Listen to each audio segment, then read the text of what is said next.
being close, which is like a fair thing. Yeah. And also also having relationships with their parents where they feel like they can be friends with them, talk to them about anything.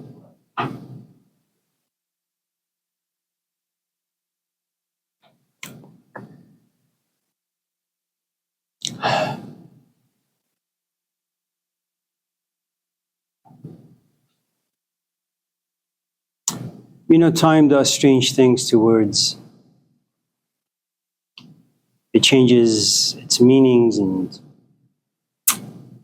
purpose and all that. For the longest time in our history, you would rarely see your father, and yet you would never need therapists to go to and talk about why your father is never there. It was just the way things were. It was difficult to put food on the table, so your father was out. Different cities, different villages, working 9, 10, 15, 20, 30, 40 hours a day. And hello.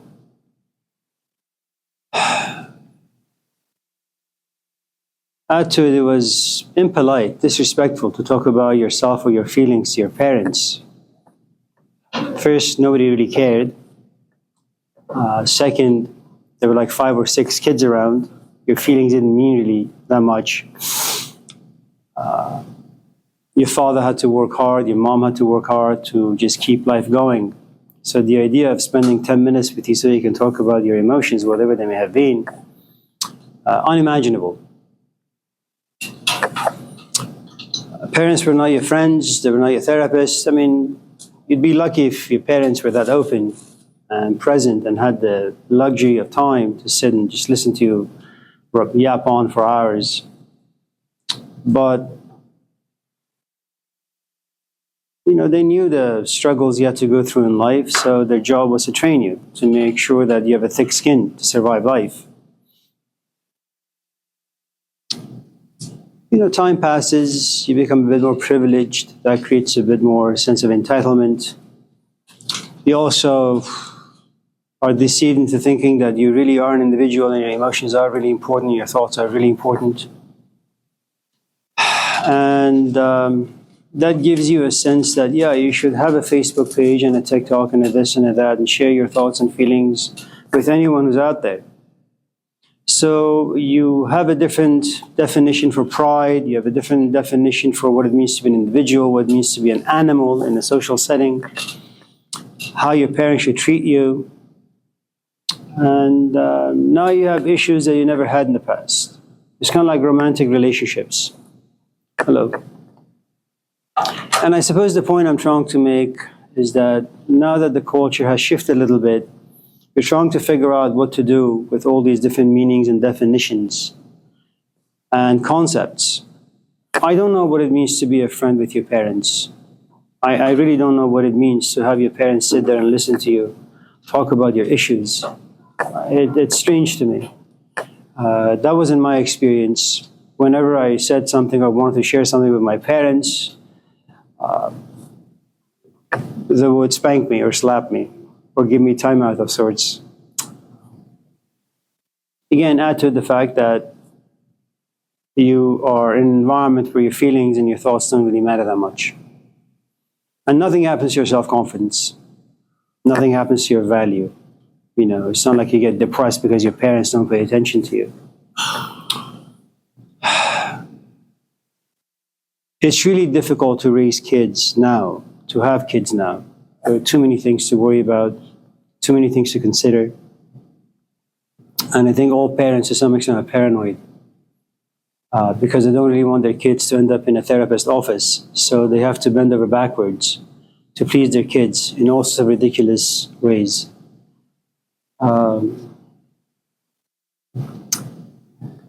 You can be friends with your parents, but it's only when you've settled yourself. I mean, right now you're trying to figure things out. You're 19. The world in which you live is very different than the world in which your parents live. It's apples and oranges. What you expect for yourself, what you want for yourself is far different than what your parents want for you. And you have to kind of go through your own struggles for the next, I think, 20 years, if you're lucky, to find your life a bit settled, to go to school, finish that up, find a relatively compatible companion, give your parents some grandkids, you know, because by the time your father is maybe 50 or 60, he's mellowed out a little, testosterone has gone away, competition has gone away in him a little bit. Your mom is no longer in the position of producing babies. Her task in life now is to be around their grandkids and warn them about life, take care of them in ways that parents can't. And when you get to that particular place in life, then yeah, you can be friends with your parents. Friendship means you see things the same way, you feel about things the same way, not completely, you know. And that means that you have to share the same foundation. Your concerns are very, very different than your parents. When you're a 50-year-old man or a 40-year-old man with 2 kids, and you take your kids to your parents' house, their grandparents, what happens is you both have the same concern. You want your kids to be taken care of, to be protected. And that's exactly what your parents want for your children. And so now both of you live on the same platform, same desires, same concerns, same paranoias. You know, now you can have a friendship. Right now, your life is a mess. And I'm not talking about you individually. I'm just talking about when you're growing up, when you're young, trying to figure things out. You know, you're always changing, shifting. There's no stability to you. If by friendship you mean your parents taking you out to Zachary's Pizza once in a while, getting you some Caesar salad, deep dish pizza, and you guys sit and talk about something, that's fine. But you don't live in the same world. You can have friendship once in a while where you can sit and watch a movie together, but that's it. Yeah. Do you believe in transparency? No. Do you know what I mean? No, not really. If by transparency you mean just being open with your parents or your parents being open with you, no, I don't think that's right. First of all, psychological evolution doesn't allow for that. Second, we're not the sort of animals that enjoy transparency, honesty, truthfulness. It hurts too much, not only to ourselves but other people.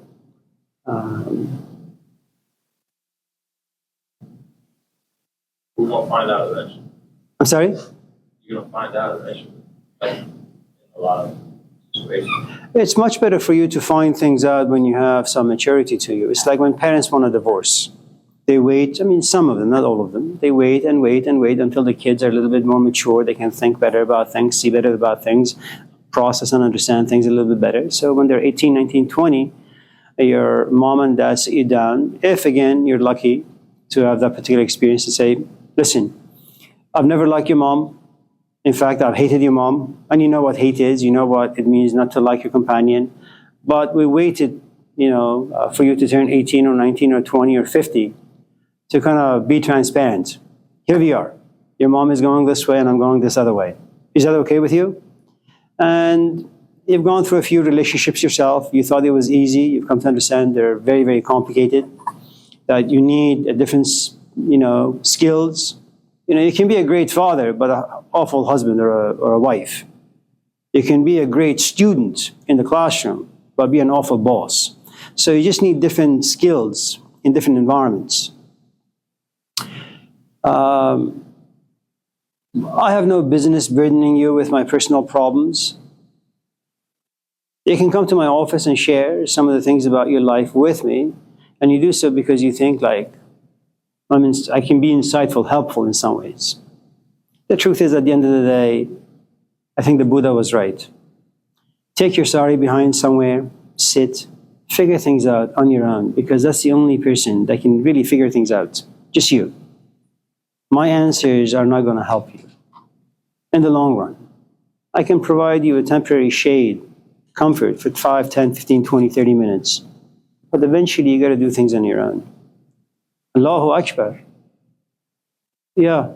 Of course, I agree. And for this specific question, it was more usually because I talked to my friends about their relationships with their parents. I have older parents, so I find it easier to be friends with them somehow. So it's not a personal question, it's a question. I just found because I don't relate. I think whenever you hang out with older folks, whether they're your parents, grandparents, strangers, you'll have a much easier time. Maybe. I don't know.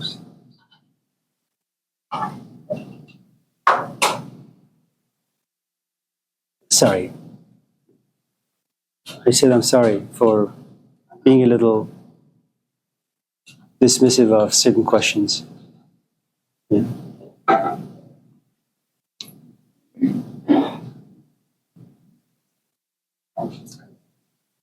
Yeah. So you don't think that like it's like criticism or guidance would like to figure out like what their journey should be. Like should just sitting by themselves is like the answer or should they seek guidance and then figure it out? No, there is a good amount of grinding. If, for example, you and I are in a relationship, okay, and you find that I'm just doing certain things in all the wrong ways that agitate the relationship, you can talk to me about it, but there comes a point where I have to see enough value in the relationship where I take myself, sit, think, because I fear losing you. I fear destroying the relationship. It doesn't matter how many times you tell it to me. There comes a point where I myself have to kind of figure some things out. You know, it's like your parents telling you you're an alcoholic and you keep saying no. Or maybe you say yes. But there must come a point where you say, I am an alcoholic and I'm going to take care of this. And you're going to try and you're going to fail, you're going to try, you're going to fail. And eventually, hopefully, if you're lucky, you'll succeed. But the ultimate effort has to be done by you, through yourself. If you have a support system, good for you. You're just more lucky, you know. But all this pep talk, you know, it's like students telling me, can you give me some feedback on my paper? No. It'd be nice, but no. Because there are too many things to consider. For you to be interested in the feedback, you really have to like the way you think about things. You have to like the ideas. You have to focus. You can't be distracted. You know, it's too much right now for people in this culture, any culture, I suppose. You know, you have too many things on your plate. I'm not going to spend, 2 hours on every single essay and writing comments on the side. Because for the most part, you're not really here to understand much. You're here to pass the class and get to a four-year school. You know, your intentions and my intentions are very, very, very, very different.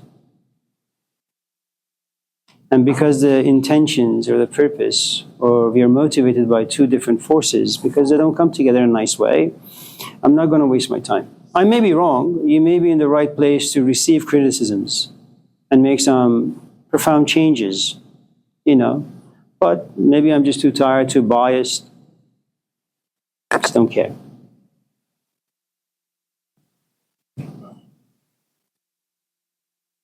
Jesus?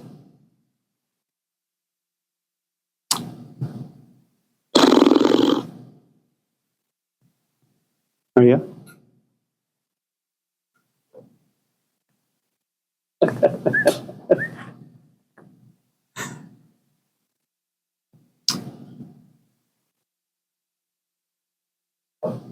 Anyone else with anything else? Or sure.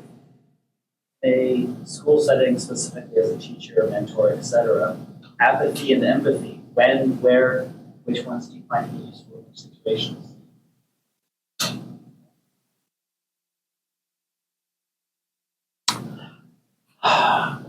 I suppose you could say empathy is the cousin of compassion.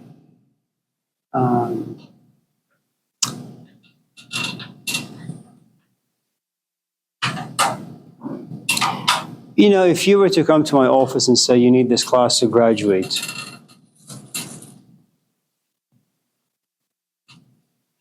my question will be, so do you have any money? And how much of that can you give me? You know,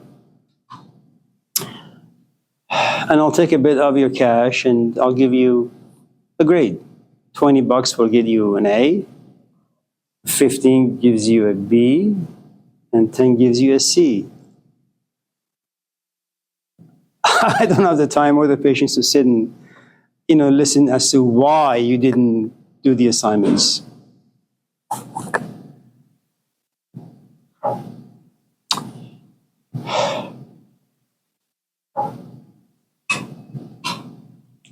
I guess it ultimately comes down to this, Iska. I don't like you enough to be exercising empathy. We don't have a relationship. There are lots of homeless people out there. I can feel bad for them, but I'm not going to go out of my way to give my time or my money or my energy. I'll look at them, change my facial expression a little bit and then move on. I think it's good to be young. Let me just end it with that. It's good to be young and it's good to be a dreamer. Like all the protesting that's going on around the colleges. Young people, they see injustice and they rise up. Ask parents whose kids are going to school, who's been spending like thousands of dollars paying their kids' tuition. And all of a sudden the father finds out that their daughter is protesting and risking expulsion. The father calls the daughter and says, listen, there isn't much we can do. We spend like $100,000. Can you just focus on your classes? So what you have is the parent who's been touched by the realities of life. Perhaps they happen to be a bit more reflective and they say, the world has always been this way. Politicians are corrupt. War is about power. War is about money. War is about expansion, dominance. Young kids don't think that way. It's kind of like when you're 18 and you fall in love versus when you're like 45 or 50 and you fall in love. Hopefully when you're 50, you ask the right questions. Do you have a house? Do you have a job? Do you have education? How's your mom? How's your dad? When you're 18, you don't care about any of that stuff.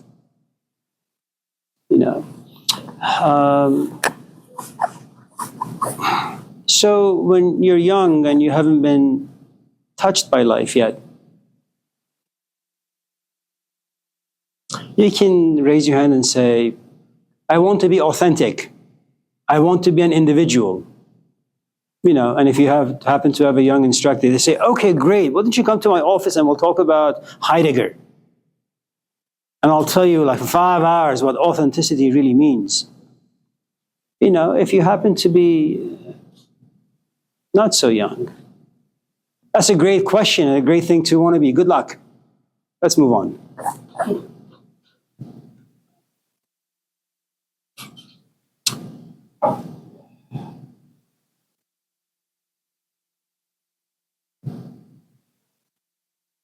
There is this great story that comes from the Upanishadic tradition, Hinduism.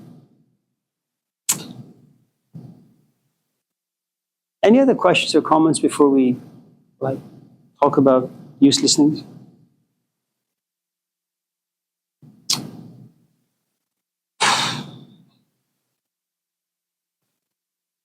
It's about this lion cub that is walking around with his parents, slips, and gets lost, and bangs his head against this rock and loses consciousness. When he comes to, he finds himself to be amongst sheep. And at first you don't really know how to behave. And because we are creatures who enjoy being liked by other people, the lion cub goes, bah ha ha ha ha, sounds like the sheep. It's no longer a cub, it's a full-grown lion. As one day he's walking with his sheepish parents and friends, he slips, bangs his head against rock, wakes up and finds himself against a pack of lions, scared, doesn't know what to do, and goes, bah ha ha ha ha. The lions are confused. This is a lion. Lions are supposed to roar, not make sheepish sounds. And so the alpha male of this lion pack knows what has happened. The lion has lost his voice because the lion, when he was very young, hung out with the wrong sort of people, consumed the wrong advertisement, read the wrong books, had the wrong parents, had the wrong emotions, perhaps used his temperament in the wrong way. Good morning. And so the way this alpha male exercises empathy and compassion, intelligence goes to this confused lion, slaps him a little bit, grabs him by the neck, and is quite violent, and drags him to this pool of water and forces this confused lion to look at his own reflection. And for the first time, this lion comes to realize he's not a sheep, he's in fact a lion. And then learns how to roar, in fact does, and he becomes the alpha male of the pack. Sometimes compassion and empathy, they don't come in a passive way. They're quite aggressive, they're quite violent. But if you only have one or two wrong definitions of compassion, then when someone becomes aggressive, which will be to your benefit, it kind of rubs you the wrong way and you walk the other direction. You want my compassion, for example, when it comes to, say, this class, you just need to be punished. Let me give you a couple of Fs. Maybe they'll teach you a lesson. So it's difficult to know exactly, unless I know you really, really well, there's a good chance that I'm going to exercise compassion and empathy in all the wrong ways. I must know you well to know what's good for you, what will harm you. So,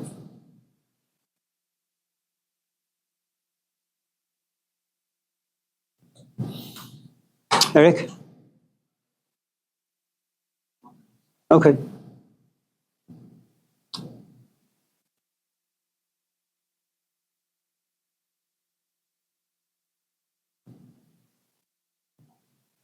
Anyone else before we go home?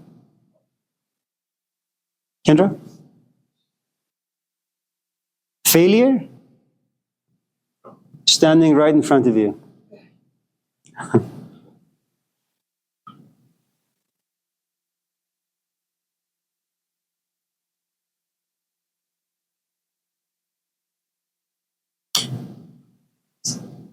Can I tell you a story? It's a story I've told many times in my classes, but I'll tell it again.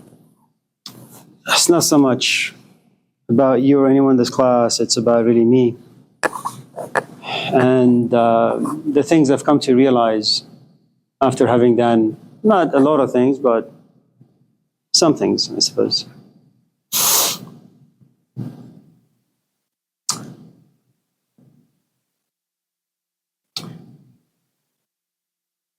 It's about a carpenter who one day calls his boss and says, I don't want to work anymore. I don't want to build houses anymore.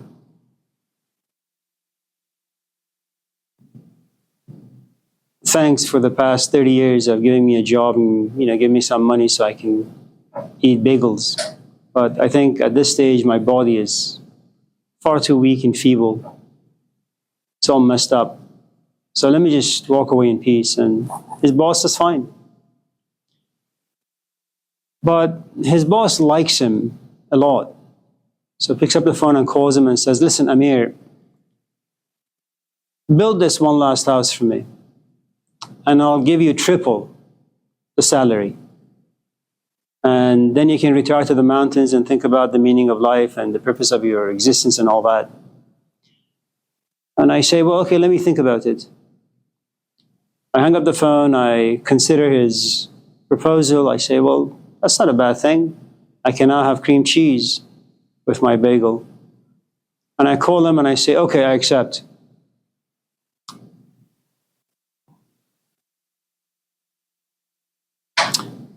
When there is this conflict that we have, let's say emotionally you want to walk away from this class because it is boring, you don't like me, you don't like the way I look, the way I sound, the way I speak about things. Intellectually, on the other hand, you say you need this class.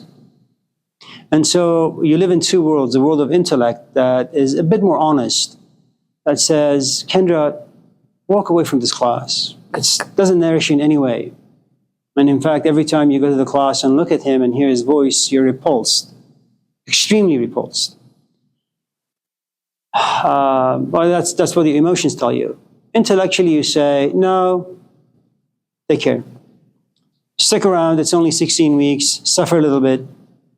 That's the place of the saints and the sages, suffering in silence.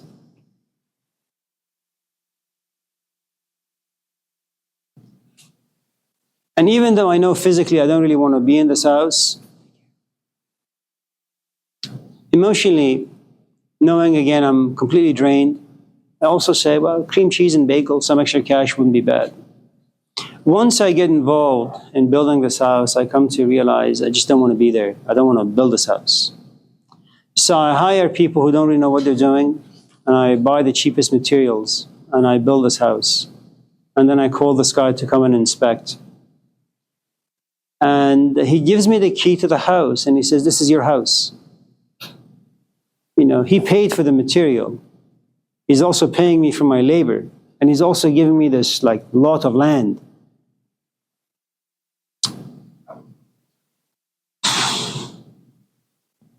And at first I'm very, very happy, but then I realized that this house is made in such a clumsy way that it's going to fall apart in no time. You know, Omar wasn't here since he talked about his father turning 60.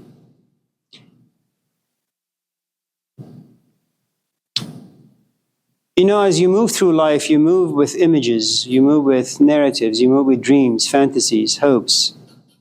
You know, you want to get married, you want to have children, and maybe it's different for men than it is for women. You want to go to school, you want to get degrees, you want to go to Princeton and get a job eventually, you want to teach. And these are just houses you build. Or maybe these are just rooms you built inside this house or mansion. At a certain point, like anyone who gets up in age, you kind of look at your environment and you say, why do I have 50 chairs and 25 tables? Why do I need all these sofas? Do I really need all these clothes and jackets and books and this and that?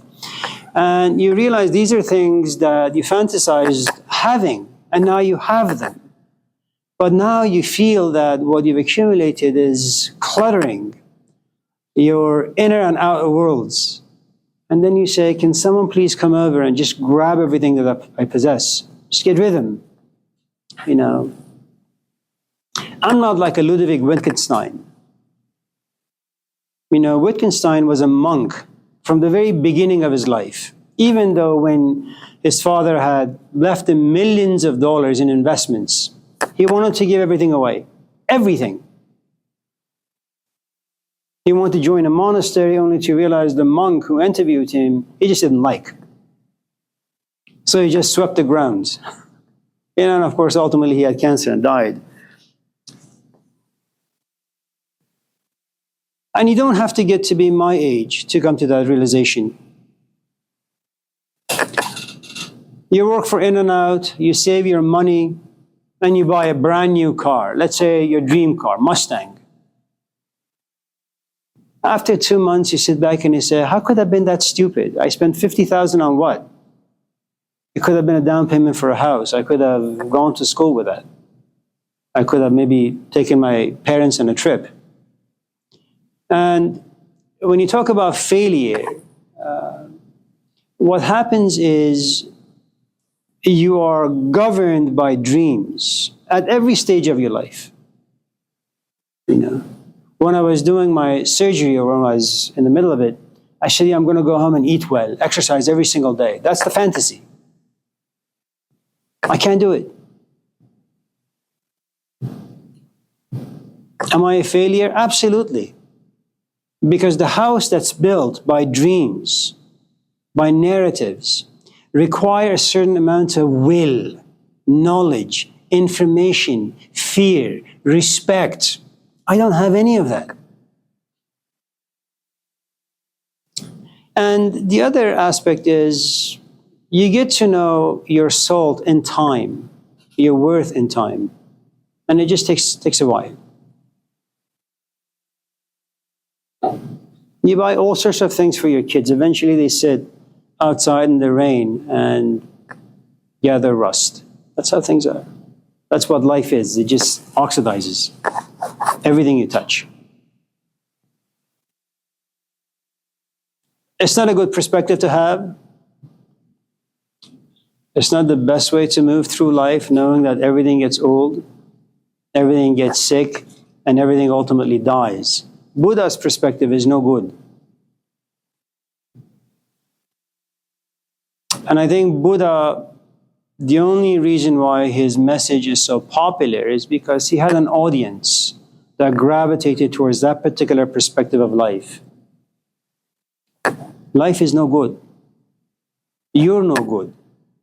Because at the end of the tunnel, what waiting for you is disappointment, unless you understand things the right way. And what is that understanding? Life is no good. Expect nothing. All of life is failure.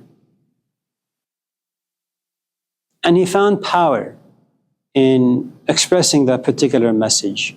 And he had more power by having ears that listened to that particular message. And people liked it. Why? Because they can relate.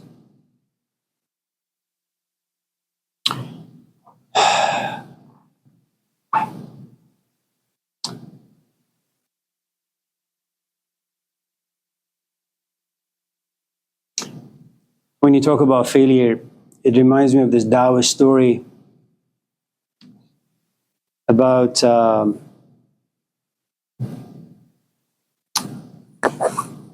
this father telling his son, why don't you go to the stable and take care of the horses a little? The son goes and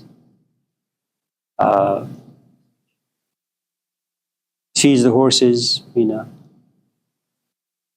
comes home and says, Dad, I did everything you asked for. And the father says, great, you're a good son. The father gets up in the morning, goes to the stable only to realize all the horses are gone. And they're gone because, or the one horse that they had, he's gone because, well, the son left the gate unlocked. And the father goes home, looks at the son and says, what a miserable creature you are. You're so stupid. How could you leave the gate unlocked? The horse is gone. 10 minutes later, the horse comes back with 50 horses. And the father looks at the son and says, maybe you're not an idiot after all. And all of a sudden, the way the father looks at the son is different. The way the father looks at calamity is different. That maybe all things happen for a reason. So as the father is rejoicing and they're playing with the horses, one of the horses goes wild and kicks the son in the knee and his legs break. And the father says, my life is so busy, there's so many things I got to do, but now my son, he can't help me. What am I going to do with all these things on my plate? 10 minutes later, a war breaks out, and the king and his goons are going around town looking for young men to join the battle. Knocks on this guy's door, this farmer's door, and says, you have a son, we've been told. I need him. Says, yeah, but he has a broken leg. Oh, useless, goes away. And the point I'm trying to make is what seems to be a failure at one point becomes a thing of triumph. The next moment. عدو شود سبب خیر اگر خدا خواهد.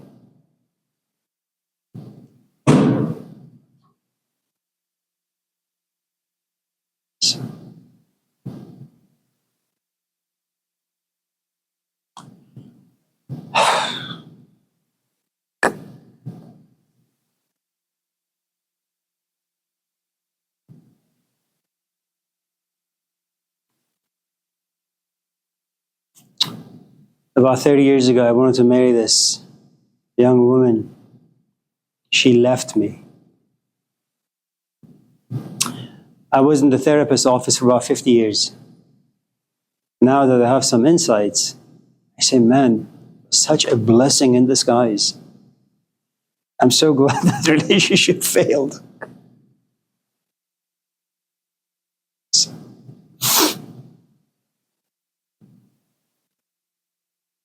Good morning.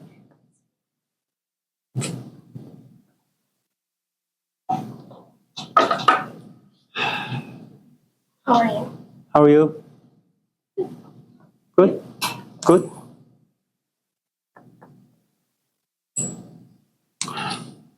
Well, anyone else with anything? Yeah. So since you just talked about earlier, what do you think about like graduation or promotion, like prosperity, like the other side of failure? How does that? I'm sorry, say again? I said, what do you think about like the other side of failure? I mean, obviously, like promoting and moving forward, graduating, prosperity. Like, then I was thinking, which phase from Thomas Cole would that fall under?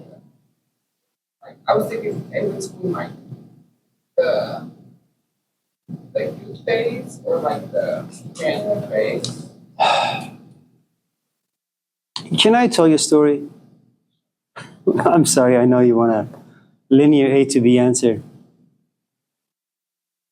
Whenever my children accomplish something, my wife becomes extremely excited. How old are they? They're young. But regardless, the age doesn't really matter. It's something that my sister and I talk about all the time. Her oldest, Arman, my sister's, is 23, and he has his master's from NYU. Her daughter, she's 21, I think, and she has her master's from Brown. And they're both following, I suppose, in their father's footsteps because they want both to be dentists. And sometimes we talk, your kids are really good, they did A, B, C, D, and then my sisters. And, we're immigrants, and we've gone through some difficult times. And my sister has been married, we've been through a couple of civil wars and wars, full-blown.